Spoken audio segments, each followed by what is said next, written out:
Paper 1 150 number, paper 2 150। Exam खराब गया भी नहीं कि आप 19 के 19 सब्जेक्ट पढ़े। अगर आप 14-15 सब्जेक्ट अगर गुड एनफ हो और माइक्रो ये काफ़ी स्कोर और कहीं फिर से फेल हो गया तो क्या।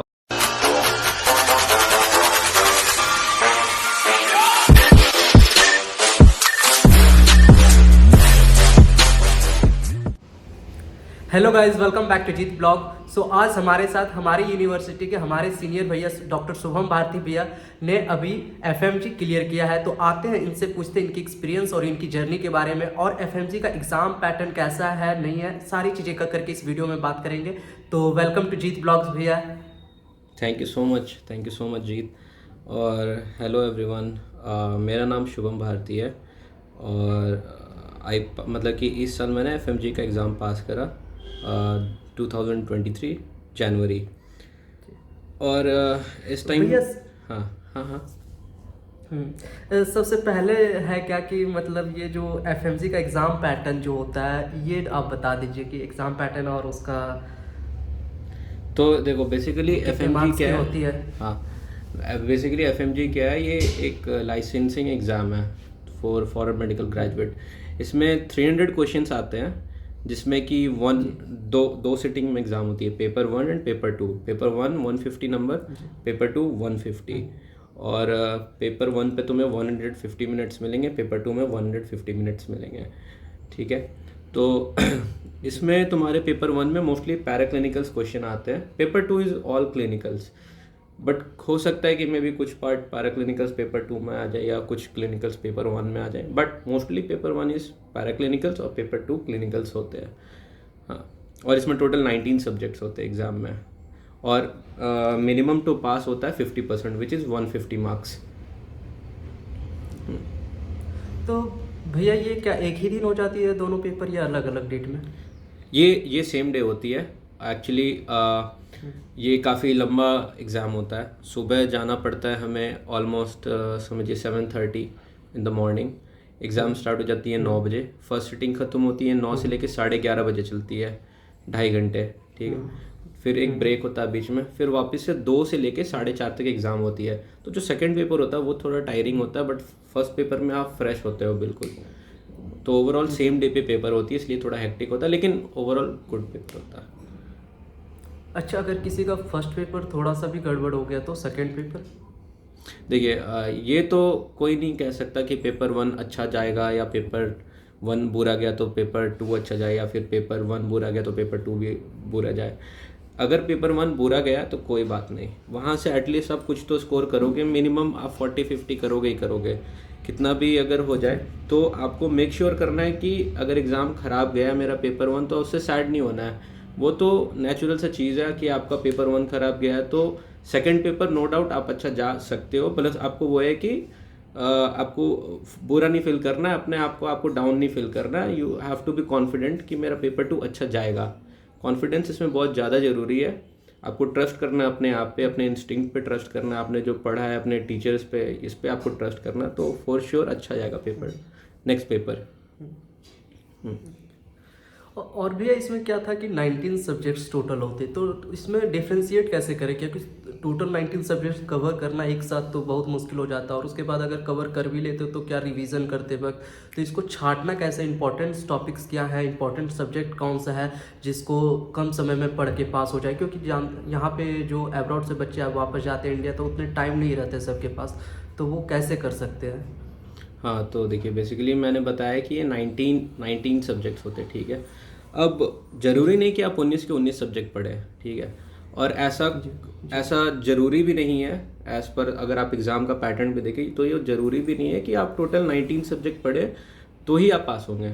अगर आप 14-15 सब्जेक्ट अगर गुड इनफ अच्छे से आपने पढ़ा है, गुड नंबर ऑफ रिविजन से आपने MCQ सॉल्व करे हैं, इमेजेस देखे हैं, तो that is more than enough to pass the exam 14-15 में ही। तो अगर हम बात करते हैं सब्जेक्ट एंड उसकी कंटेंट की, तो most number of questions PSM, surgery, ये 2 सबसे ज़्यादा कंटेंट होते हैं क्वेश्चन के। नेक्स्ट होता है मेडिसिन और गायनी। ठीक है, और इसमें सर्जरी ऐसा होता है, सर्जरी गायनी ये 2 ऐसे सब्जेक्ट, और PSM 3, कि आप इसमें अच्छे से स्कोर कर सकते हैं और इसमें अच्छे मार्क्स ला सकते हैं। सर्जरी आपका ऐसा है कि अगर आपने एक अच्छा कॉन्सेप्ट बिल्ड करा है सर्जरी में, तो सर्जरी के क्वेश्चन अच्छे आते हैं बेसिकली। तो आप उसमें अच्छा स्कोर सकते हो, वो स्कोरिंग सब्जेक्ट हो जाता है सर्जरी।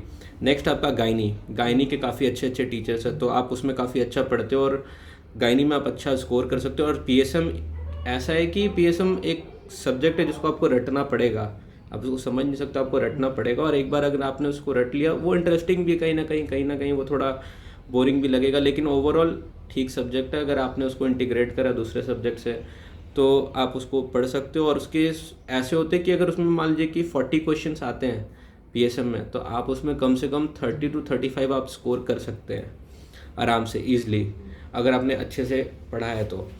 बाकी बचता मेडिसिन। मेडिसिन मिक्स्ड बैग होता है, mixed bag in the sense कि उसमें कुछ पार्ट आपके काफ़ी इजी आएंगे, कुछ आपके मॉडरेट आएंगे और कुछ काफ़ी डिफ़िकल्ट रहते हैं मेडिसिन में, क्योंकि मेडिसिन काफ़ी वास्ट सब्जेक्ट है। तो मेडिसिन करना ज़रूरी है, लेकिन आपको देखना है कि अगर आप मेडिसिन कंप्लीट कर पाते हैं तो ही, अगर नहीं कर पाते हैं तो आपको उसमें क्लेवर स्टडी करनी है, लाइक रैपिड रिवीजन हो गए या फिर जो हाई एल टॉपिक्स होते हैं वो सब। नेक्स्ट आती है आपको आपकी जहाँ पे आप स्कोर कर सकते हैं, that is patho, micro, paediatrics, क्योंकि पीडियाट्रिक्स फॉरेन कंट्री में काफ़ी ज़्यादा ध्यान दिया जाता है इस चीज़ पे, तो हमारा पहले से पीडियाट्रिक्स का कॉन्सेप्ट क्लियर होता है, बस हमें यहाँ आके उसे पॉलिश करना होता है। तो पीडिया में स्कोर कर सकते हैं। और पैथो और माइक्रो ये काफ़ी स्कोरिंग है, क्योंकि इसमें डायरेक्ट आ जाते हैं क्वेश्चन, इसमें ऐसा है। फिर आप स्कोर कर सकते हैं ईएनटी एंड ओफ्था। ईएनटी और ओफ्था के काफ़ी स्ट्रेट फॉरवर्ड क्वेश्चन होते हैं, अगर इसको अपने अच्छे से पढ़ा है, रिविजन कर रखे हैं, तो ये ज़्यादा आपको घुमा नहीं सकते हैं। ये कुछ स्पेसिफिक नंबर ऑफ टॉपिक्स हैं जो वहीं से आएंगे, बड़े थोड़े मोड़े वेरिएशन तो होंगे ही ऑफकोर्स, क्योंकि एग्ज़ाम है इतने हाई लेवल का, तो लेकिन इसमें आप स्कोर कर सकते हैं अच्छे से। Next is radiology. Radiology is like heart of medicine, अभी बन चुका है। अगर आपको रेडियो पता है तो आप आराम से 10 to 15 क्वेश्चन करेक्ट कर सकते हैं किसी भी सब्जेक्ट के। अगर कितना भी बड़ा क्वेश्चन हो, अगर वो रेडियो का इमेज दिया है तो आप उसको एकदम, अगर आपने अच्छे से पढ़ा है रेडियो, आपको याद है, तो अगर आप वो 10 लाइन का भी अगर क्वेश्चन है तो भी आप उसको पढ़ के 1 सेकंड में डायग्नोसिस दे सकते हैं कि क्या है। तो रेडियो कोर बन जाता है अभी डायग्नोसिस में। नेक्स्ट आपका आता है एनाटमी, बायोकेमिस्ट्री। तो एनाट और बायोकेमिस्ट्री ऐसा है कि ये डिपेंड करता है कि आप पढ़ पाते हो कि नहीं। अब ऐसा नहीं है कि आपको एनाटमी के 17 क्वेश्चन आते हैं, बायोकेमिस्ट्री के 17 आते हैं ऑलमोस्ट, तो आपको लग रहा है कि नहीं मेरे को कंप्लीट करना है, उसमें पूरे स्कोर करने हैं, तो नहीं, आपको उसमें क्लेवर करना है। आपको इसमें कुछ काफ़ी सारे वीडियोज़ अवेलेबल है काफ़ी प्लेटफॉर्म पे, जो रैपिड रिवीजन टाइप से फेमस है, या फिर कुछ हाई एल टॉपिक्स है, आप वहाँ से भी कर सकते हैं, वो भी काफ़ी यूज़फुल बेनिफिशियल होता है। आपको मेक श्योर करना है कि आप जो पढ़ रहे हैं उससे आपको एटलीस्ट 60 to 70% स्ट्राइक करना है क्वेश्चन, ठीक है। तो ये बेसिकली कॉन्सेप्ट होता है पैरामेडिकल्स में, मतलब कि जो नॉन क्लिनिकल सब्जेक्ट होते हैं। फिर आती है आपकी डर्मा, साइकेट्री, ऑर्थो, एनेस्थीसिया। ये ऐसे सब्जेक्ट है कि ये 5 से लेकर 10 क्वेश्चन तक आ सकते हैं इसमें, बट इसमें आप अच्छे से स्कोर कर सकते हैं, क्योंकि ये सब्जेक्ट ना थोड़े इंटरेस्टिंग भी हैं और शॉर्ट है काफ़ी। तो शॉर्ट सब्जेक्ट होने से फ़ायदा ये है कि आप इसमें कम टाइम देके इसको मैक्सिमम रिवाइज कर सकते हैं जितना बार हो सके। फिर आता है प्रॉब्लम नहीं, मतलब कि फार्माकोलॉजी ऐसा सब्जेक्ट है कि कुछ लोगों को काफ़ी अच्छे समझ में आता है, कुछ इसको नहीं समझ पाते। जैसे कि मेरे साथ भी ये प्रॉब्लम है, फार्मा के ड्रग इंट्रैक्शन वगैरह नहीं समझ पाता, बट कोई नहीं, उसमें आपको ड्रग ऑफ चॉइसेस, किस फेज़ में कौन सा ड्रग यूज़ करना है, ड्रग का मैकेनिज्म ऑफ एक्शन और ड्रग साइट कहाँ पे एक्ट करती है, लाइक इस टाइप के क्वेश्चन फार्मा में आते हैं बेसिक्स। तो अगर आप इतना भी कर लेते हो तो फार्मा में आप 50-60% स्कोर कर सकते हैं आराम से। एंड क्या बचता है, ऑलमोस्ट सारे हो ही गए। फॉरेंसिक मेडिसिन मैंने बता ही दिया कि फॉरेंसिक मेडिसिन काफ़ी बेसिक कॉन्सेप्ट टाइप से आता है। तो ओवरऑल आपको ऐसा प्रिपेयर करना है कि आपको ये नहीं करना है कि जब आप प्रिपेयर कर रहे हैं तो 19 के 19 सब्जेक्ट में सब कुछ मुझे कंज्यूम कर लेना है, नहीं, आपको उतना ही पढ़ना है कि आप उस चीज़ को बार बार रिवाइज कर पाओ। एग्ज़ाम के 1-1.5 महीने पहले तक आपको बस कंप्लीट कर देना है जो भी आपको पढ़ना है। उसके बाद जो आपके पास 1 से 1.5 महीने का टाइम बचेगा उसमें आपको कुछ एक्स्ट्रा नहीं पढ़ना।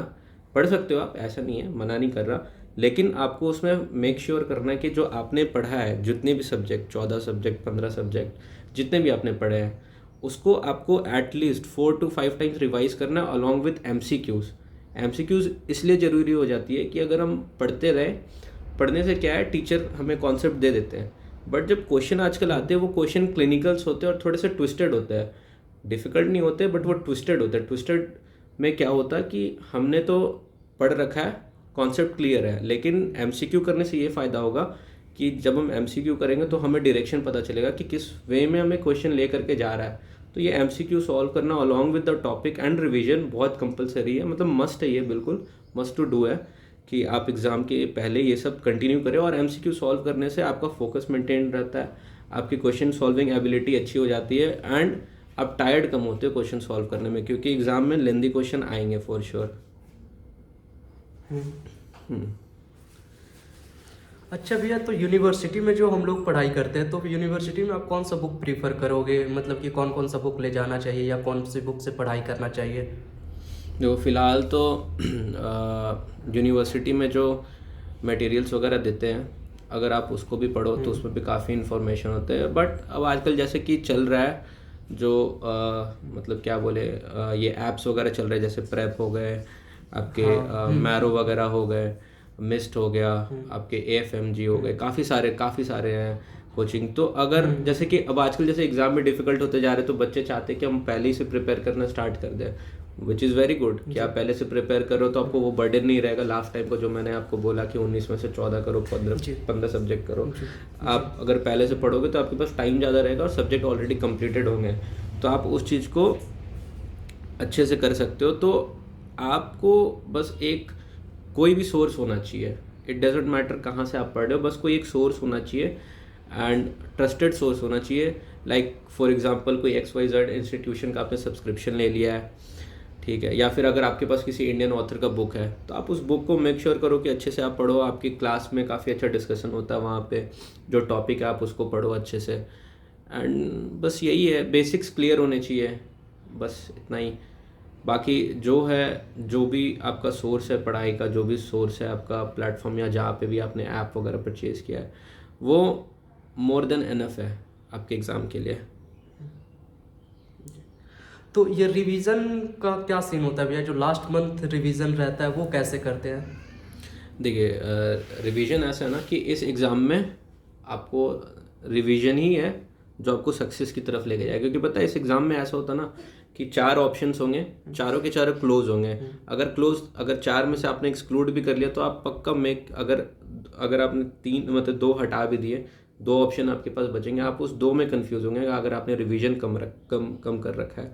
क्योंकि ये क्वेश्चन बनाने, क्योंकि आजकल का ये एग्ज़ाम का पैटर्न ही वही है कि बच्चों को क्लैरिफिकेशन होनी चाहिए वो क्या टिक कर रहे हैं, और क्वेश्चंस में ऐसे वो खेलते इन द सेंस कि वो मतलब कंफ्यूज भी नहीं करते। एक्चुअली वो क्वेश्चन का डायरेक्शन ही ऐसा होता है कि what is the next line of investigation, what is the best investigation. तो अगर हमने सही तरीके से रिवाइज नहीं करा है तो हो सकता है कि किसी XYZ डिजीज़ में हमने सिटी पढ़ा, बट हो सकता है वो सिटी उसमें फर्स्ट लाइन ऑफ इन्वेस्टिगेशन हो, लेकिन क्वेश्चन में पूछा है कि what is the best gold standard, तो वो हो सकता है हम गलत कर दें। इसलिए maximum number of revision is must कि आपने जो पढ़ा है आप उसको मेक श्योर करो कि अगर वो क्वेश्चन आए तो 100% हमें वो स्ट्राइक करना है। तो उससे क्या होता कि जो क्वेश्चन आ रहे हैं जो हमें पता है वो तो हम सही कर ही रहे हैं, उसके अलावा जो है हम उस पर फोकस करेंगे ताकि हमारा टाइम इधर से बचे और जो क्वेश्चन नहीं आते उसमें हम अपना टाइम इन्वेस्ट कर सके सोचने के लिए। और भैया ये जो कहते हैं क्या कि लास्ट मंथ में कैसे मतलब करेंगे पूरा, जैसे कि 19 सब्जेक्ट्स होते हैं, तो 19 सब्जेक्ट्स को 1 महीना में अंदर में रिवाइज करना थोड़ा डिफ़िकल्ट नहीं लगता है? देखिए डिफ़िकल्ट तो लगता है, ये एग्ज़ाम ही डिफ़िकल्ट है, ठीक है। मैंने पहले ही बोला कि अगर 19 सब्जेक्ट आप कर लेते हो गुड इनफ, अगर नहीं कर पाते हो 14-15 सब्जेक्ट है, और आप जब पढ़ते हो, जब आप एग्ज़ाम के लिए प्रिपेयर कर रहे हो तो आपको पता है कि किस लेवल पे आपको स्टडी करनी है, तो जो आपका वो स्टडी पैटर्न है, आपका जो भी क्या बोलते हैं उसको पोटेंशियल है, वो सब बढ़ जाता है एग्ज़ाम के साथ। जैसे ही लास्ट मंथ आएगा ऑटोमेटिकली आप पर डे कम से कम 1 सब्जेक्ट कर रहे होगे। अगर वो मेडिसिन उठा लोगे आप तो मेडिसिन आप 2 से 3 दिन में कर लोगे। सर्जरी आप उठा लो, सर्जरी सबसे बड़ा है, सर्जरी आप मैक्स टू मैक्स 3 से 4 दिन में कर लोगे। तो जैसी जितने बार आप उस सब्जेक्ट को करते जाओगे वो उतना ही ड्यूरेशन कम होते जाएगा नेक्स्ट टाइम उसको रिवाइज़ करने में। और लास्ट मंथ रिवीजन से ये फ़ायदा है कि आप जब कुछ पढ़ते हो तो वो आप भूल सकते हो, लेकिन जब आपने लास्ट मंथ में रिवाइज किया तो वो आपके ब्रेन में रहेगा, एग्ज़ाम तक वो रहेगा। और उसको आप अगर पर्टिकुलर नंबर ऑफ रिविजन्स दोगे, नोट्स करोगे, एमसीक्यू करोगे, तो वो एकदम एज अ लाइक प्रिंट हो जाएगा आपके ब्रेन में। जैसे वो क्वेश्चन आएगा एग्जाम में, आपने बस टिक कर दीजिएगा, बस दैट्स इट।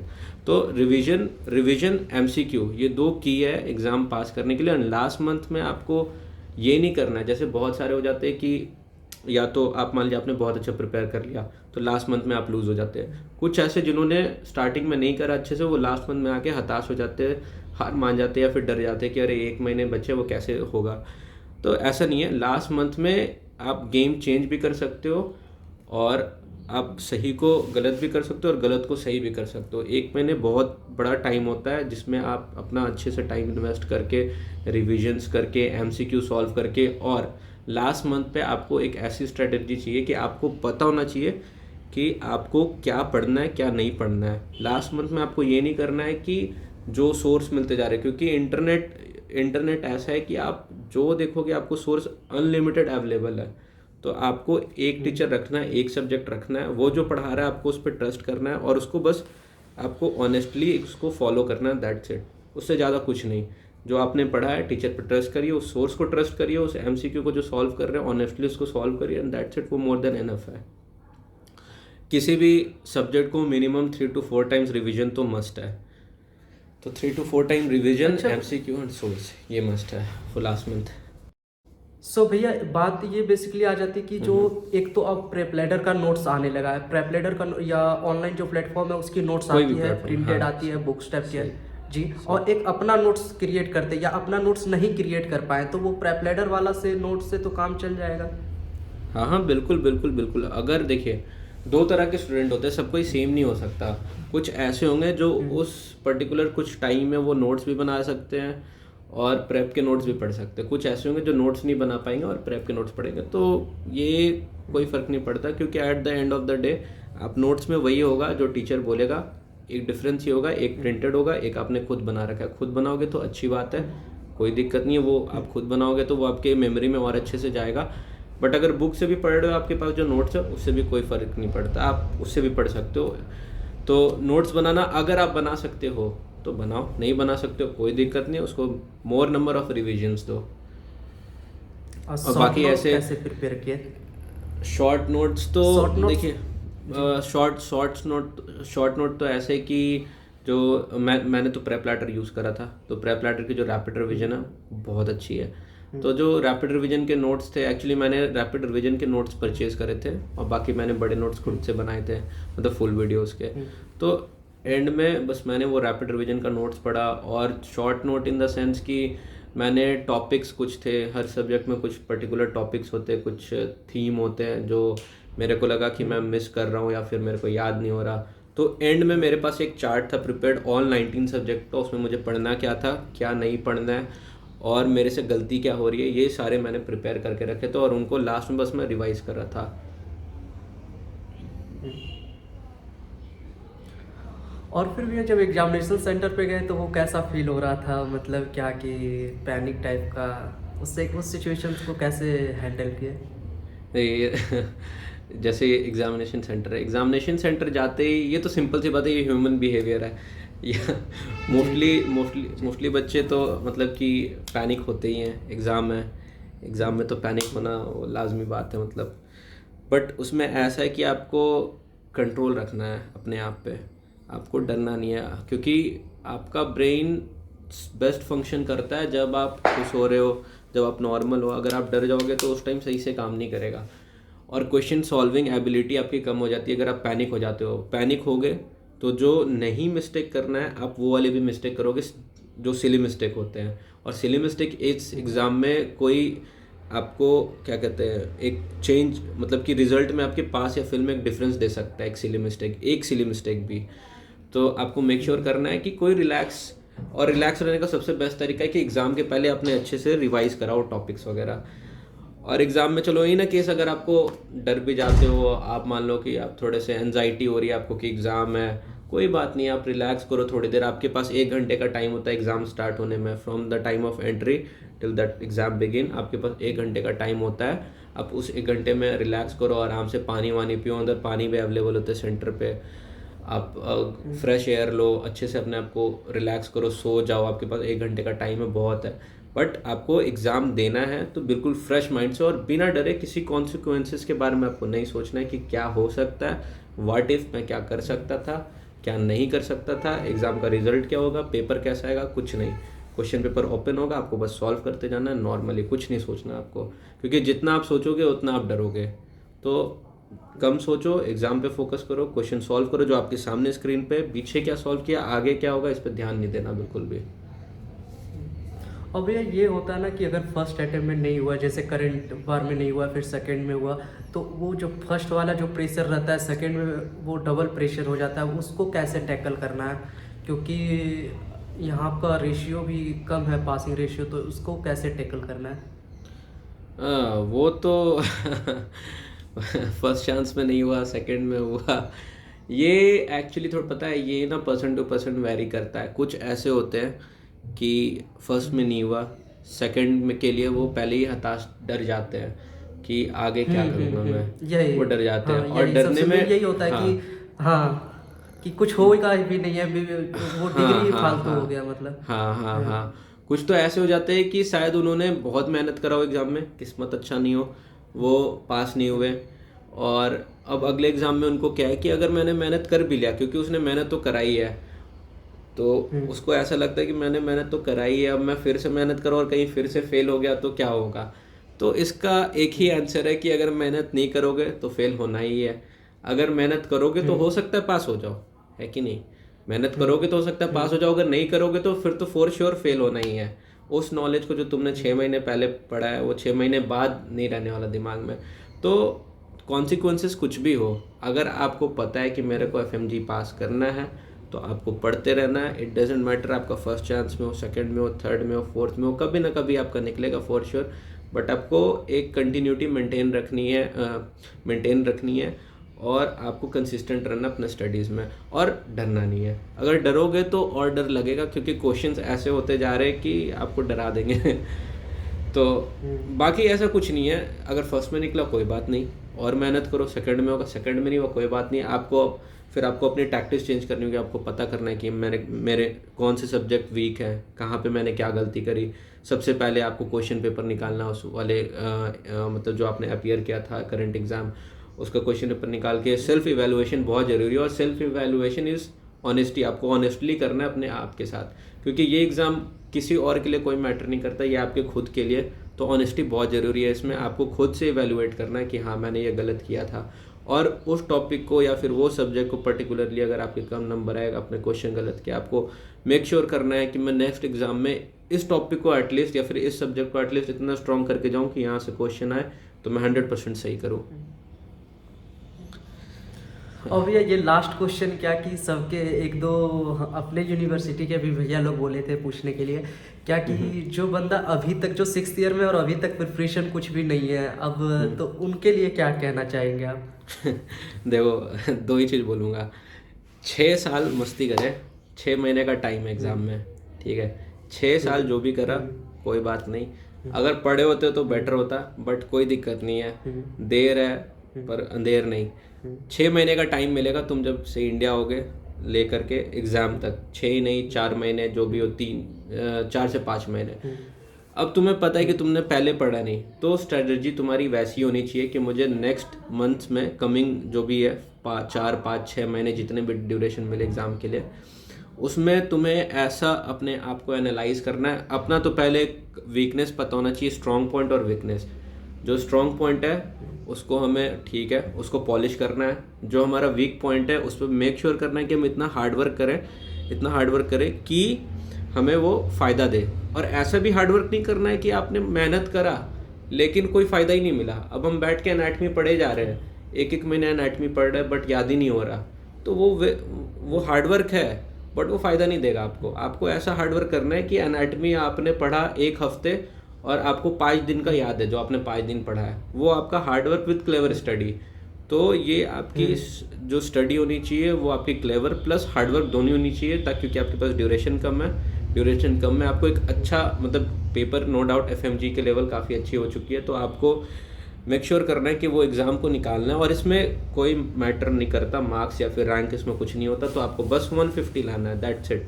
150 के ऊपर आप आओगे तो आप इंडिया के लाइसेंस है आपके पास, उससे कोई फ़र्क नहीं पड़ता। आप 200 लाओ, 250 लाओ, ऑफ कोर्स वो आपके जी, जी, आपको वो एक कॉन्फिडेंस देगा कि हाँ 200 आए, 250 आए, बट टू बी फ्रैंक आप पास हो गए हो ना, उतने ही में आपको जो खुशी मिलेगी ना वो, हमें तो लाइसेंस चाहिए। बस मेन लाइसेंस है, आपको लाइसेंस मिल गया जाएगा। बस। हाँ हाँ बस बस, और उसे कोई फर्क नहीं पड़ता आपने नहीं पढ़ा, कोई बात नहीं।